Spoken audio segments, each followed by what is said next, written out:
जयति जयति राधा कृष्णयुग्मं वरिष्ठं व्रतसुकृतनिधानं यत्सदैतीयमूलं विरलसुदनगम्यं सच्चिदानन्दरूपं व्रजवलयविहारं नित्यवृन्दावनस्थम्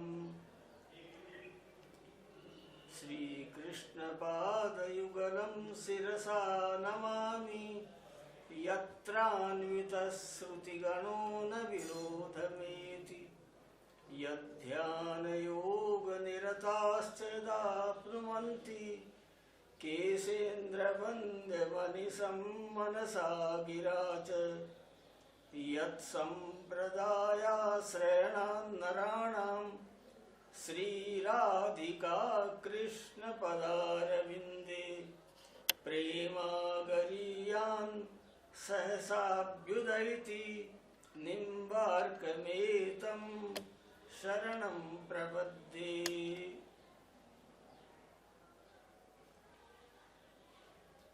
समुपस्थित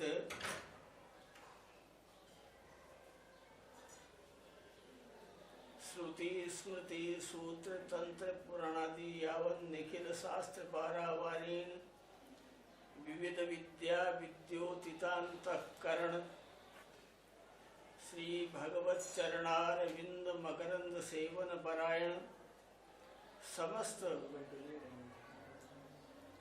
संत महंत आचार्य प्रवर एवं विद्वज्जन महंतवर्य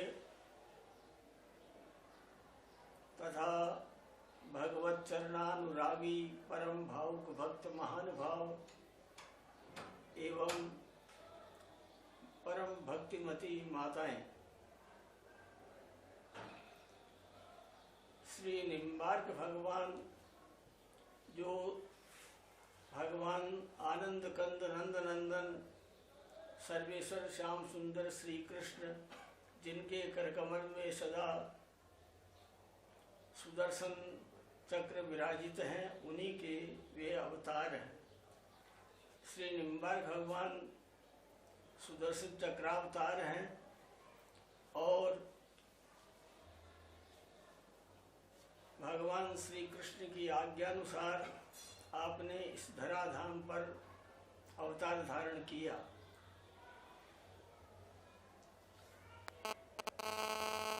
और ये आज्ञा हुई आपको कि सुदर्शन महाबाहु कोटि सूर्य समप्रभ अज्ञानतिमिरांधानां विष्णोर्मार्गं प्रदर्शय, कि आप भूतल पर इस धराधाम पर जो अज्ञानांधकार सर्वत्र परिव्याप्त है उसके निवारण के लिए आप मनुज रूप में आचार्य स्वरूप से प्रकट होकर के इस कार्य का संपादन करें।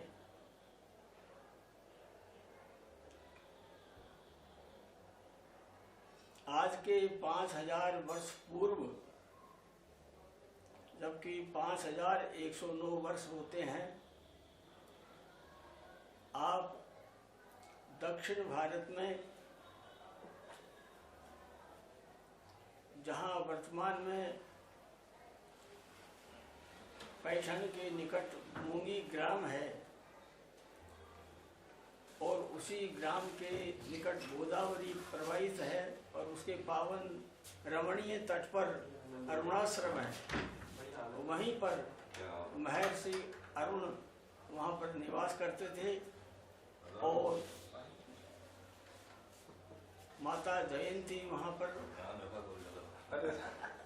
निरंतर प्रभु का ध्यान करते हुए अपने आराधना में अवस्थित रहती थी। वहीं पर सुदर्शन चक्रावतार श्री निम्बार्क भगवान ने नियमानंद के रूप में वहाँ पर मनुष्य स्वरूप में आप आविर्भूत हुए और वहाँ से जब आप वेदाध्ययन करने के अंतर 8 वर्ष की अवस्था में ही अपने माता पिता सहित ब्रजधाम में पधारे। मार्ग में पुष्करारण्य क्षेत्र में जहाँ पुष्कर है, जो हंसावतार की स्थली है, जहाँ ब्रह्मा जी का मूल या तो ब्रह्मा जी ब्रह्मलोक में निवास करते हैं किंबा पुष्कर राज में ही आपका निवास स्थान है। और वहीं पर सनकादिकों ने ये प्रश्न किया। एक बार सनकादिक आपके मानस पुत्र हैं और आपने ये सनक, सनंदन, सनातन, सनत कुमार, ये चारों महर्षिगण, इन्होंने ये प्रश्न किया कि गुणेस्वाविशते चेतो गुणांश चेतसी से प्रभो कथमन्योन्य संत्यागो मुमुक्षो रति चितीर्षो। ये श्रीमद् भागवत के 11 स्कंद का ये श्लोक है। और आपने ये जिज्ञासा की कि ये त्रिगुणात्मक जगत है, त्रिगुणात्मक मन है, सत्वरस्तम से इस जगत का निर्माण है और सत्वर जगत से इस मन का है, तो दोनों का एक से दोनों भिन्न कैसे हो सकते हैं, ये जिज्ञासा की। ब्रह्मा जी व्यामोह में पड़ गए, विचार करने लगे इसका क्या हम समाधान करें। मन ही मन अपने परमाराध्य भगवान श्री कृष्ण का स्मरण किया और तत्काल भगवान श्री कृष्ण ही वहाँ पर हंस रूप में आविर्भूत हुए। अकस्मात देखा कि सन्मुख एक कोई धवल शुभ्र इतने सुंदर मनोहर कोई पक्षीराज ऐसा प्रतीत हो रहा है, कौन है, इनको इनका परिचय दें। तो सनकादिकों को साथ में लेकर के ब्रह्मा जी पहुँचे और वहाँ जाकर के सनकादिकों ने ही ये प्रश्न किया कि आपका परिचय, आप कौन हैं। उन्होंने कहा कि ये किसका परिचय जानना चाह रहे हो, क्या इस शरीर का परिचय जानना चाह रहे हो। तो शरीर तो आप में हमारे में कोई अंतर नहीं है, अथवा इस शरीर में जो जीवात्मा है उसके लिए जानना चाहते हो तो आत्मत्व में आप में हमारे में कोई अंतर नहीं है, इसलिए आपका प्रश्न ही समुचित नहीं है। सनकादिक बड़े स्तंभित रह गए और फिर उसका आगे चल करके उन्होंने समाधान किया। तो श्री निम्बार्क भगवान इसी हंसावतार स्थली पर पधारना हुआ पुष्कर राज में, और यहाँ से फिर ब्रज में पधारे। ब्रज में गिरिराज गोवर्धन के अत्यंत निकटवर्ती आश्रम जहाँ पर आपने तपस्साधना की उसका नाम निम्बग्राम, आपके नाम से ही।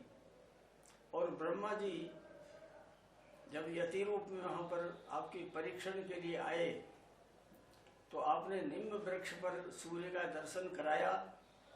एतावता ब्रह्मा जी ने आपका नाम नियमानंद का नाम था, इस नाम के स्थान पर निम्बे अर्कः निम्बार्क है।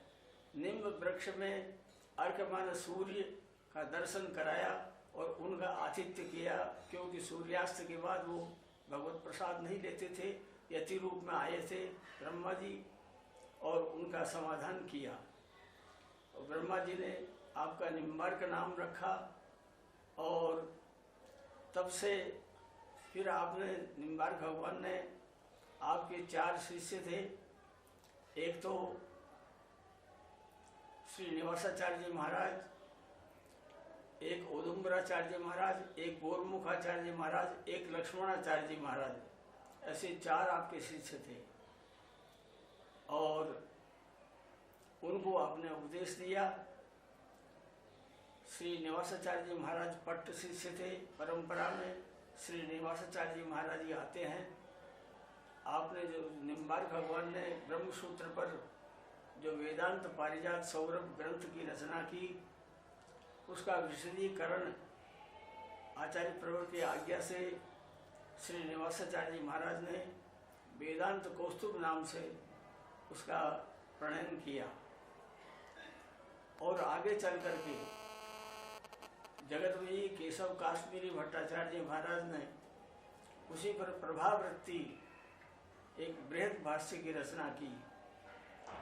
ऐसे ही निम्बार्क भगवान का जो सिद्धांत है वो स्वाभाविक द्वैताद्वैत है। उपासना भगवान राधा कृष्ण की नित्य निकुंज बिहारी की उपासना है। वृंदावन, जहाँ वृंदावन दिव्य धाम में युगल प्रिया प्रीतम नित्य निकुंज में विराजित हैं, उनका क्योंकि आपने अपने ही वेदांत कामधेनु 10 श्लोकी में संकेत किया है 2 श्लोकों से। स्वभावतोपास्त समस्त दोष मशीष कल्याण गुणैक राशिम दिव्यांगिनम ब्रह्म परम वरेण्यम ध्यायेम कृष्णम कमलेक्षणम हरिम अंगे तुवामे वृषभानुजामुदा विराजमाना मनुरूप सौभगाम सखी सहस्रयी परिसेवितां सदा स्मरेम देवीं सकलेष्टकामुदाम। इन 2 श्लोकों से आपने अपने उपासना का, अपने आराध्य का चिंतन किया है, स्मरण किया है, उनके स्वरूप का वर्णन किया है। और इसी प्रकार से आपने आगे चल करके इसी वेदांत कामधेनु 10 श्लोकी के अंतिम श्लोक से पंचार्थ का बोध कराया है। उपास्य रूपम तदुपासकस्य च कृपा फलम भक्ति रसस्ततः परम विरोधिनो रूप मथई तदाप्तेर गेया इमेथा अभिपंच साधु भी। इसमें जो पंचार्थ हैं, उपास्य का रूप, जिनकी हम उपासना करते हैं उनका स्वरूप, उपासक का स्वरूप, उपासक जो जीवात्मा है वो जिसकी उपासना करे उनका क्या स्वरूप है। जैसा कि आरंभ में आपने उपासक का वर्णन किया है, ज्ञान स्वरूपम च हरिर्धीनम शरीर संयोग वियोग योग्यम अणुम जीवम प्रतिदेह भिन्नम ज्ञातृत्ववंतम यदनंतमाहु अनादि माया परियुक्त रूपम त्वेनम विदुर्वै भगवत प्रसादात् मुक्तम च बद्धम किलबद्धम मुक्तम प्रभेद बाहुल्य मथा विबोध्यम। इन 2 श्लोकों से आपने उपासक जो जीवात्मा है उसके स्वरूप का निरूपण किया है। उपास्य रूपम तदुपासकस्य कृपा फलम, कृपा का क्या फल होता है। आपने जैसे कि कृपा से दैन्यादि युजिक प्रजाएं थे, जो जिनमें दैन्य भाव है, जो सारल्य जिनका जीवन है, वो कृपा के पात्र होते हैं, कृपा भाजन होते हैं। और ऐसे ही कृपा फलम भक्ति रस है। भक्ति रस का आपने साचोत्तमा साधन रूपिका परा, 2 प्रकार की आपने उत्तमा भक्ति प्रेमा भक्ति का निरूपण किया है। भक्ति रसस्ततः परम विरोधिनो रूप, ये 5वां है कि जो हमारे विरोधी तत्व, जो हमारे हमारी आराधना में उपासना में जो भी विरोधी तत्व हैं उनके स्वरूप का हम सम्यक प्रकार से बोध करें, ये भी आपने अवगत कराया। तो इस प्रकार हमारे यहाँ शास्त्रों में हमारे प्रस्थान त्रयी है, ब्रह्म सूत्र है, उपनिषद है, श्रीमद् भगवत गीता है, ये प्रस्थान त्रयी है। इन पर सभी संप्रदाय के आचार्य प्रवरों ने, हमारे वैष्णवाचार्य प्रवरों ने और जो अद्वैतवादी हैं जैसे शंकराचार्य जी, हमारे आद्य शंकराचार्य जी, उन्होंने भी अपने इन्हीं ग्रंथों पर भाष्य का निरूपण किया है, भाष्य का आपने प्रणयन किया है। ऐसे ही हमारे समस्त वैष्णवाचार्य और उन वैष्णवाचार्यों में अत्यंत प्राचीनतम श्री निम्बार्क भगवान ने भी इन भाष्य का प्रणयन किया है। निम्बार्क भगवान का, क्योंकि श्रुतियों में 2 प्रकार के वचन आते हैं। एक श्रुति कहती है अयम आत्मा ब्रह्म योसा वसो पुरुष सोहम अस्मि नेह नानास्ति किंचन, इत्यादि के वाक्य हैं। इसका भाव है कि सर्वम खल्विदं ब्रह्म तत्वमसि अद्वैतम परमार्थतः, अर्थात केवल परमात्मा ही है, जीवात्मा अलग से नहीं है, वो एक ही तत्व है। किंतु दूसरे वचन ये कहते हैं कि नित्यो नित्यानाम चेतनश्चेतनानाम एको बहूनाम यो विदधाति कामान तेषाम आत्मस्थम शांति नेतरेशम। जो नित्यों में नित्य है, जो परम नित्य है, जो चेतनों में परम चेतन है, ये इसका अर्थ हुआ कि नित्यों में जो परम नित्य है तो दो हो गए। ऐसे ही रसो वैसा है, रसक भूमि एवं लब्धवानंद भवती, भगवान रसरूप हैं और जीवात्मा उनको प्राप्त करके सतत्र पर्येति जक्षण क्रीडन रममान सोचनुते सर्वान कामान सद्ब्रह्मणा विपश्चिता स आत्मरति आत्मक्रीड आत्ममिथुन है, सत्य काम है, सत्य संकल्प है, आनंदमय अभ्यासात सहिसानंद मीमांसा होती, अधिगम तो भेद निर्देशात भेद विप्रदेशात चान्य आदि अनेक वचन हमारे यहाँ पर प्रतिपादन किए हैं। तो इन सब का निरूपण दो प्रकार के वचन हैं, दोनों वचन समान रूप से हमको ग्राह्य होना चाहिए। इसीलिए निम्बार्क भगवान ने भेदा भेद दोनों को स्वीकार किया, द्वैता द्वैत, और वो भी कैसा है कि स्वाभाविक है, स्वाभाविक है। और फिर इसमें भी ऐसा किया है कि भेद रहिष्णुर अभेद है, भेद को सहन करता हुआ हम अभेद मानते हैं, ऐसा है। तो इसलिए ये निम्बार्क भगवान का जो सिद्धांत है ये अत्यंत समन्वयवादी सिद्धांत है और अत्यंत आह्लादकर है। और सभी जैसे कि विशिष्टाद्वैत है, रामानंद संप्रदाय का विशिष्टाद्वैत है, शुद्धाद्वैत है, श्री विष्णु स्वामी अथवा वल्लभाचार्य जी महाराज का शुद्धाद्वैत है, ऐसे अनेक हमारे वैष्णवाचार्यों में ये प्रभेद हैं। पर मूलतः सबका लक्ष्य है किसी भी विधा से, किसी भी प्रकार से हम भगवत प्राप्ति करें, एक ही लक्ष्य तो है, इसमें विवाद का कोई प्रसंग नहीं है। तो अतएव हमें आज ये निम्बार्क भगवान के जयंती महोत्सव के अवसर पर और इसके साथ साथ जो सप्ताह से हमारे इसी आचार्य परंपरा में जिनको समय हुआ 551 वर्ष, आचार्य प्रवर अनंत श्री विभूषित जगद्गुरु निम्बार्काचार्य पीठाधीश्वर श्री परशुराम देवाचार्य महाराज जो स्वामी जी नाम से भी परम प्रसिद्ध हैं। और आपके ही पाठोत्सव का ये महनीय आयोजन, जहाँ पर अनेक धर्माचार्य संत महंत मंडलेश्वर, अनेक महानुभाव विद्वज्जन संत महंत भगवत भक्तजन भक्तिमती माताएं सब यहाँ उपस्थित हुए, ऐसा अनिर्वचनीय आनंद प्राप्त हुआ।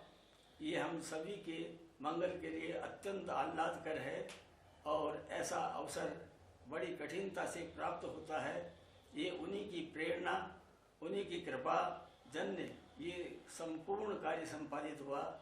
हम भगवान सर्वेश्वर प्रभु के चरणारविंदों में मुहुर्मुहु ये अभ्यर्थना करते हैं, क्योंकि सर्वेश्वर प्रभु सनकादिकों के संसेवित हैं और सनकादिकों से नारद जी को प्राप्त हुए, नारद जी से श्री निम्बार्क भगवान को जो परंपरा से प्राप्त हैं वो सर्वेश्वर प्रभु आचार्य पीठ में विराजित हैं।